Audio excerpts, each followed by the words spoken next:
Welcome back, Jobins, to another episode of What the X. This is WTX, episode 34. Can't believe we're 34 episodes in.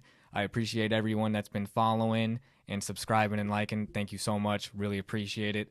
And we're just going to hit the ground running with the first tweet by Matt Walsh at Matt Walsh Blog. For those of you who don't know, Matt Walsh is a conservative commentator, I guess you could say. Did a mockumentary video about what was it? Oh my gosh, like DEI stuff, dressed up as like just a white liberal guy trolling people, kind of like a conservative Borat, you could call him. But anyways, let's get back to it. Matt Walsh at Matt Walsh Blog. Women on OnlyFans are the dealers now. They may not run the cartel, but they're the dealers selling the drug and making bank. That's why they deserve so much of the blame. We've always blamed the dealers more than the customers. It's only here that we make an exception because that would mean condemning the behavior of women. And that is a interesting take by Matt Walsh. Firstly, I have always had the mindset that if someone's willing to pay for it, then it is on them. Especially when it comes to men viewing and subscribing to OnlyFans models to where they're paying for that. That to me is like, hey, you don't have your priorities in order. But at the same time, he does have a point because I haven't looked at it in that view of like seeing these models as like dealing drugs, because this like pornography and just kind of the dehumanization of women, I feel like, could be bad or problematic for a man, especially, younger men that are developing, like in their teenage years. And then even like kids, that are getting on there. I don't know how they verify everything. Are you 18? And then you just click on yes. It's just like, I don't know the security controls for OnlyFans. I mean, there are those paywalls, so hopefully that deters a lot of minors from seeing this kind of content. But you wouldn't, just like dealing drugs, I think it's really problematic in selling their bodies in this way and dehumanizing themselves for a quick buck. And from socialrise.com, because I was doing some research on the whole OnlyFans thing. It's been a while now with OnlyFans. How many women are on OnlyFans? That to me is a big question. Approximately 3.78 million women are on the platform. And women make up, get this, 84% of all creators. So men don't even have 25% of the market. 84% is crazy. Again, a lot of male subscribers following women because it was like, I think it's like 80%. It's a really high number of the percentage that is adult content, adult oriented content. So OnlyFans isn't, trying to hide itself. It knows what it is. The models know what they're doing. And then I'm sure you've seen a lot of the Timbo Sugar or like the Red Hawk recap, a lot of the, X or gosh, I'm saying X because what the X, but I'm talking about freaking OnlyFans, having on the OnlyFans models there and then their managers. I guess that's just like a legal way of professional, or what is it, pimp? Because that's in a manager position, a professional in a manager position, I think, or something like that. But I mean, it's kind of crazy that and OnlyFans gets a little cut too. So it's like, you got to wonder how much that company makes itself. It's a really lucrative business. And, but at the same time, what does it mean? Because capitalism sometimes blinds us from like our moral code or compass. And then those dollar bills kind of, they hide from what's really out there. Like it's like the devil, I just think OnlyFans is super problematic. I do find it interesting, Matt Walsh's take, because I've always been the one to blame the viewer first and foremost. You're the one endorsing the product. The product wouldn't exist without viewership, but he's also countering, saying the product doesn't exist without the producer. And when 84% of the producers on OnlyFans are women, you do have to condemn the behavior to a degree. I don't, it's not a black and white thing, and there could be parenting things involved, societal issues involved, the loneliness epidemic, the rise of social media. So many factors, I think, Jobins, really play into the OnlyFans craze. But I do think OnlyFans, porn, all that stuff on the internet has a really detrimental effects on our mental well-being. And I think that there's going to be studies in the future, and then there's going to be that surgeon general, like how they have it on smoking like cigarettes, with the warning, the surgeon general warning. That's what I meant. Hopefully something like that comes up in the future. I feel like there needs to be more awareness of how these things affect the developing mind, especially. But we'll just move on. I think we've covered the OnlyFans thing enough. Thanks, Matt, for the different perspective. So at the end of the day, don't watch it and don't produce it would be my message. But I'm not here to judge anyone. Only the man upstairs can judge. We'll move on now.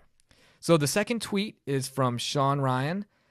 At Sean Ryan, he's that former Navy SEAL. He had the one guy on his podcast, and they were talking about how they had been emailed by the Tesla Cybertruck bomber, and he has a whole bunch of government inside knowledge. Really interesting guy to watch, Jobins, if you haven't checked out Sean Ryan already on YouTube. But Sean Ryan, at Sean Ryan, says, do you believe America could effectively defend itself in the event of a large-scale attack? Additionally, do you think we are gathering the right intelligence to respond appropriately? Or are we instead prioritizing other objectives that inadvertently highlight our vulnerabilities? That's a pretty loaded question, I feel like, as far as defense goes, national security. But do I believe that we could effectively defend ourselves against that kind of event? No, I absolutely don't, Jobins. And honestly, I think no other nation would be able to stop any of the weapons that any of the superpowers could deploy at a moment's notice. There's so many submarines out with warheads on them from Russia, China, and us. Even though we might have the most guns, one gun is enough to destroy everybody. So, nuclear deterrence, to me, Jobins, is like the only thing that is really stopping like nuclear Armageddon from happening. I don't think anyone's achieved the ability to colonize another planet to where they could, or terraforming, just ways to not get wrecked from the effects of nuclear fallout. And the one person you should really look at, Jobins, I'm telling you, is Elon Musk. That dude is the most powerful. He's a human. He's a real life Lex Luthor. And the dude is going to be the first person to colonize Mars, mark my words. And when he can create all these spaceships that he has, and he's moving freely between space, and no one else, no other government can even touch him, where's the nuclear deterrence go then? Elon Musk can just press a button, end it all, and he's like, hey, guess what? I don't live down there. I live up here in Mars with the top 1%. Have fun, Earthlings. Because, he's already probably so detached. He'd probably say Earthlings because at that point, he's already adopted the citizenship of Martian, and he's helping with the Martian elections now. I joke. But it's to me, if Elon Musk gets space going and you see Mr. Beast and you see Mark Zuckerberg and Dana White and all these other super wealthy people leaving for the stars, well, then I think our nuclear deterrence goes away, and I feel like there's a much, much higher probability of nuclear Armageddon. If the leaders can dip, then they might blow up the whole ship. And that, to me, is very scary. So, Sean Ryan, as far as being prepared for an attack, is anyone prepared for an attack? I don't think the other countries are prepared for the attack either. The attack, I say the attack, because there'd be one final attack to end it if it were to be that bad, where one of the superpowers is getting attacked like that. Hopefully nothing like that happens. But yes, as far as highlighting vulnerabilities, I think every superpower's vulnerabilities are just in the fact that they can't uproot. If Russia could immediately colonize Mars, or China could immediately colonize Mars, well, I think it's going to be Elon first, like I was saying. Then they could just wave and say, hey, we can nuke you anytime, but you can't nuke us back because we got a place to go and you don't. So I think it's all about space travel. That's my wild theory on nuclear deterrence and how prepared we are to thwart an invasion from another supernation. But let's move on to our next tweet from President Biden at POTUS. At long last, I can announce that a ceasefire and a hostage deal has been reached between Israel and Hamas. Whew. I'm honestly, I just am so sad by the tragic loss of life and all these armed conflicts that seem to be going on. It doesn't seem like we can get a breath, like just a break from the conflicts that are out there. And my prayers to all those that have been affected and who have been taken too soon because of senseless violence. And I don't want to say senseless to diminish the oppression that is faced in the Gaza Strip and that whole area. It doesn't justify violence. I hate violence from all sides. I think that there's blame to be put on maybe everybody. But at the end of the day, if we can put our guns away, that to me is a victory. And I just hope that that bridge can be made. And honestly, Jobins got me a little optimistic. I was thinking about a great movie idea. A adaptation, a modern retelling of Romeo and Juliet. But instead of Romeo and Juliet, it's a Palestinian and an Israeli. Wouldn't that be something? Like, it would be a retelling, and it'd be like, just because they're from different opposing factions, maybe there can be something made there. So I know it's cheesy and it's corny, but I feel like it could make for a great movie adaptation of Romeo and Juliet. It'd be contemporary, and I think it would have a good message too. At the end of the day, the message is the most important thing, and the message behind what Biden's saying, I think, is important. It's just like, hey, ceasefires are great. That means that no one's life is being taken needlessly, I guess. It's just it's a sad thing, and I just don't want to politicize it too much or anything. I'm just happy that they're calling it officially. I don't want any more people getting drone striked or killed, or soldiers being killed or anything. Just no death. God, please protect all of us in this crazy times that we're living in. And we're gonna move on because that's just what seemed like a pretty big moment. Because I know those hostages had been there for a minute, so it's nice to see that there's been some kind of compromise made. We're gonna move on to Donald J. Trump at Real Donald Trump. This was crazy, Jobins. I can't believe this dude is a professional troller. I swear. There's a 1:23 recording of him and Obama speaking to each other during Jimmy Carter's funeral. Rest in peace, Jimmy. And it's dubbed. And the crazy thing is, Jobins, it's dubbed with Trump's voice for himself. Like, he did it himself. And then someone that does a really good Obama impression, or maybe AI, did Obama's voice.